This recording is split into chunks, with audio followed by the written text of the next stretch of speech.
प्रश्न उत्तर सत्संग माध्यम से आज और एक प्रश्न आया है। प्रमिला सिंह मुंबई, वो आजकल बड़े अच्छे अच्छे प्रश्न पूछ रहे, पता नहीं कहाँ से। उनका प्रश्न है, क्या पति जो भी पुण्य कर्म करे पत्नी को आधा मिलता है? वाह वाह वाह, बहुत सुंदर है प्रश्न है आपका।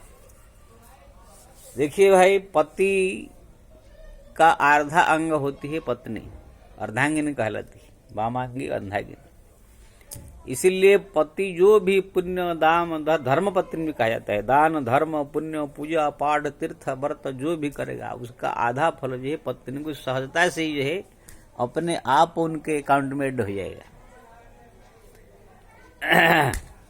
उसको कहना नहीं पड़ेगा, वो ये नियम है। लेकिन पत्नी अगर कोई पुण्य करता है, कोई पूजा पाठ पुण्य धर्म कर्म जब तब कुछ करता है, तो पति को उसका कोई मतलब पुण्य नहीं मिलेगा। क्योंकि ना पुरुष जो है आधा पति नहीं है, पत्नी होता आधांगिनी उनका। और दूसरी बात, वो पति जो है पत्नी को दूसरे घर से जो है अपने घर में जो है लाया है। उनका सब जिम्मेवारी, उनका खाना पीना व्यवस्था रहने का सब प्रकार का जिम्मेवारी लिया है पुरुष, साथ अग्नि के सामने साक्षी रख करके। इसीलिए पूरी तरह से उसका सुरक्षा जिम्मेवारी लेकर के जो है वो रहता है। इसलिए जो भी खाने पीने से लेकर के संपत्ति से लेकर के हर एक चीज का आधा भाग उनका जो है पत्नी का रहता है। इसी तरह पुण्य भी कर्म करे तो भी आधा भाग, लेकिन पाप कर्म करे तो कोई कुछ नहीं, पत्नी को भाग नहीं मिलेगा। क्योंकि ना धर्म पत्नी है, पाप पत्नी नहीं। अगर पति बहुत सारे पाप कर्म घूम घूम कहाँ करता है, तो पाप में पत्नी अधिकारिणी नहीं, पुण्य में अधिकारिणी है, पाप में नहीं। श्री राम। इसलिए पति लोग को जो है सदैव जो है सावधान रह करके संसार में जो है काम करने चाहिए। कोई भी कर्म करता है, घर में जो मुखिया होता है, जो पति, उसको सब कुछ लगता है, पाप करे पाप पुण्य जो कुछ भी, घर वाले को किसी को नहीं लगता है। वो कैसे कमा के लाता है, क्या करता है क्या नहीं करता है। मुनिवर वाल्मीकि जब चोर के रूप में थे रत्नाकर, तो नारद ने उनको ऐसे कहा था, तुम जो पाप कर रहे हो तुम्हारे घर वाले भाग लेंगे। तो उसने जाकर घर वाले से पूछा कि तुम लोग मेरा भाग लोगे पाप में? सब ने मना कर दिया। हमको क्या जरूरत है भाई? पत्नी बोली, मेरे को लाए अपने बाप घर से, तुम्हारा जिम्मेवारी लेना, तुम्हारा काम है खिलाना पिलाना, तुम क्या करते हो, हमको क्या मतलब है? बाप बोला, मैं तुमको जन्म दिया, लालना पालना किया, इतना बड़ा बनाया, अब तुम मेरा सेवा करना, तुम मेरा सेवा करना तुम फर्ज है तुम्हारा, तुम क्या करते हो पाप पुण्य, उससे क्या मतलब है? तो जो व्यक्ति शादी ब्याह करके संसार में आ जाता है, एक जवान युवक जो होता है, उसको जो बड़ी सावधानी के साथ रहना पड़ता है। हाँ, जो भी पाप करेगा खुद भोगेगा। कोई भी कुछ कर्म करे तो घर वाले उसे कोई भाग नहीं लेंगे, बल्कि पुण्य कर्म करेगा तो पत्नी आधा ले लेगी। श्री राम। क्यों ना वो धर्म पत्नी है। अब पत्नी जो है जो भी पूजा पाठ जप तप भजन कीर्तन दान धर्म तीर्थ व्रत करेगी, उसमें पति को कोई फल नहीं मिलेगा, वो पत्नी का ही होगा।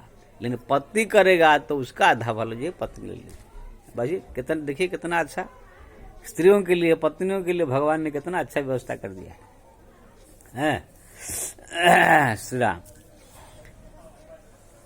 हाँ, पत्नी अगर कोई व्रत करती है, पूजा पाठ करती है, भगवान का जप तप करती है, तो पति को एक फायदा होता है कि वो जो भगवान को प्रार्थना करती है पूजा करके या व्रत करके, तो उसी के द्वारा जो है पति का थोड़ा सा आयुष्य वृद्धि होता है, पति का जो है आयुष्य लंबी होती है, थोड़ा उनकी ऊपर जो है भगवान की कृपा होता है। क्योंकि ना इनकी ना पत्नी जो होती है अपने ज्यादा करके पति के लिए ही सब भगवान से पूजा पाठ कर मांगती है, उनका आयुष्य वृद्धि हो, खुश रहे, ये है सब मांगती रहती है।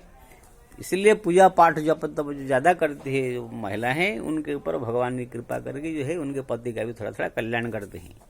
लेकिन मरने के बाद जो अपने पुण्य का जो फल है, वो पत्नी का पुण्य का फल का जो है कोई नहीं मिलेगा, बल्कि पुरुष का जो पति का जो पुण्य फल है वो पत्नी को मिलेगा। ये सब भगवान विधान बनाए हैं।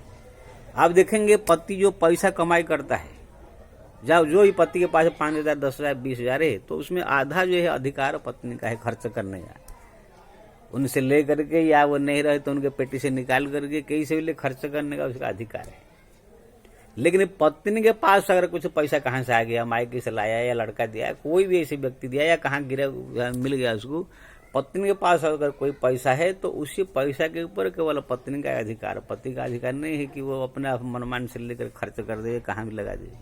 अगर ऐसे पत्नी के पैसा से खर्च वार्च करके ऐसे ये करता है तो उसको जो है महापाप लगता है, बिना उनके आदेश से। लेकिन पति के जो है कमाई में जो भी उनके पास पैसा है 10 लाख 20 लाख अगर पति के पास है तो पत्नी उसका आधा भाग का अधिकारी है। लेकिन पत्नी के पास अगर 5-10 लाख रुपया है तो पति का अधिकार उसके ऊपर नहीं है। तो इसी प्रकार से जो है महिलाओं को भगवान ने बड़ा ही छूट दिया, बहुत सुयोग दिया।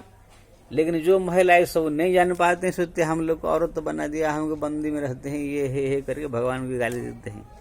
लेकिन तुम लोग अभी नहीं जानते हो भगवान महिलाओं को कितना छूट दिया, कितना अच्छा व्यवस्था किया है। इसलिए प्रमिला जी आप जो है जो प्रश्न पूछा बहुत उत्तम है। जो ये पूजा पाठ भक्ति भजन जप तप आपके पति करते हैं वो सब आपको उधर से आधा मिलेगा, और आप जो खुद कर रहे हैं वो भी जो है आपके पास टैग रहेगा। यानी कि पत्नी को जो है 2 प्रकार से पुण्य फल प्राप्त होता है, इसे मालामाल हो जाता है। अपने खुद जो पूजा पाठ कर रहे हैं, धाम तीर्थ कर रहे उसका फल मिलेगा, और पति जो भी कर रहे उसका भी आधा फल प्राप्त होगा। इसलिए स्त्री जाति जो है बड़े भाग्यशाली है। इसलिए हमारे नरसिंह मेहता कहते सार में सार अबड़ातन, सबसे बढ़िया श्रेष्ठ शरीर स्त्री शरीर है, उसमें भक्ति भाव प्रेम ये सब जो जगता है, और पति का आधा पुण्य भी उसको प्राप्त होती है, और खुद जो पूजा पाठ जब तब करती है वो पुण्य भी जो है उसको प्राप्त होता है। इसलिए आपने जो प्रश्न पूछा बहुत उत्तम है। आप जो है बड़े भाग्यशाली स्त्री लोग हैं, आप जो है 2 प्रकार से फायदा हो रहा है, इसलिए चिंता करने की जरूरत नहीं। जय श्री राम।